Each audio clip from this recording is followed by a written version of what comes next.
Dunia berkata papiara sekaturakan wilujeng talu katur kaki durmatan Bapak Puspika saking wilayah Kecamatan Dawara Blandong Kabupaten Mojokerto. Wadini katurakan wilujeng talu katur kaki durmatan Bapak Kepala Desa so perangkat di Penekawan yang Kelangatan Desa Simo Kagruk. Wadini katurakan wilujeng talu katur kaki durmatan kakak menggugati sekeluarga pertamu dengan ugi berpamira sestaya katuraken wilujeng talu talah wilujeng pinanggi kalian pasukatan gitu kebiar campur sari Mekar Wijaya pangarsanipun Bapak Muhammad Khairul dan Bapak Tulus kandi koordinator Mas Ari Setiawan saking lalaten Suki Hanyar Desa Mojorejo Kecamatan Keplagi Kabupaten Mojokerto. Baru katakan baru pambiara sewon tinggal legahan telu punika pada hatur panglipun bawah panjenengan sami ngaturaken pasukan hadi cari kagus pindah Guru Binoko Praton Desa Santi Jaya Mulia kang dipun aturaken saking sederetan Seniwati Mekar Wijaya. Juga pada cari kaku kali panjenengan caket bero sandi pasukatan kita tari remo Jawi Wetan Asri kanthi tata busana putri kabun aturaken dening panjenenganipun Ning Indar Ning Wiwi saha Ning Sakti.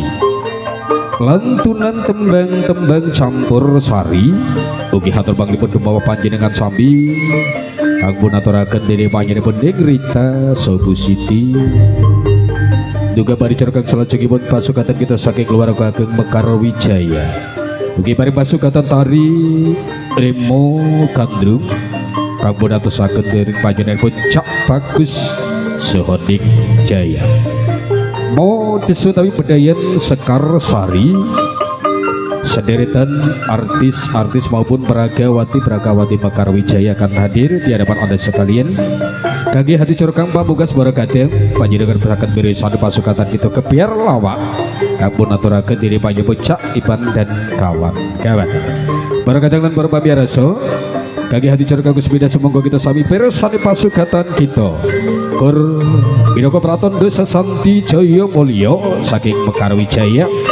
Wusono kawula saku keban ngaturaken wilujeng talu wilujeng beresani ngatos titi per naring pakelaran punika sumangga.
pempek dene bapak koiro engkang nopo Mekar Wijaya akhire seni diremo seni tradisi Jawa Timur asli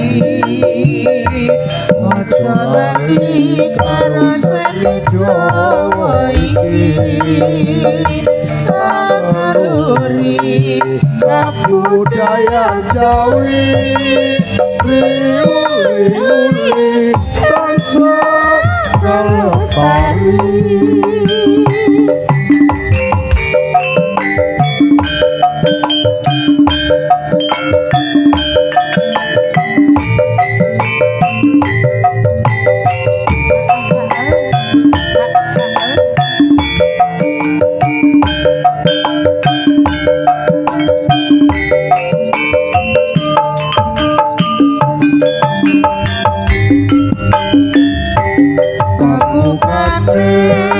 karawitan kita engkang dipun pempek dene bapak koiro engkang nopo Mekar Wijaya akhire seni kapur sari seni tradisi Jawa Timur asli aja lali karo seni Jawa iki naluri kabudaya Jawi diuri-uri tansah kalestari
iso ing sapi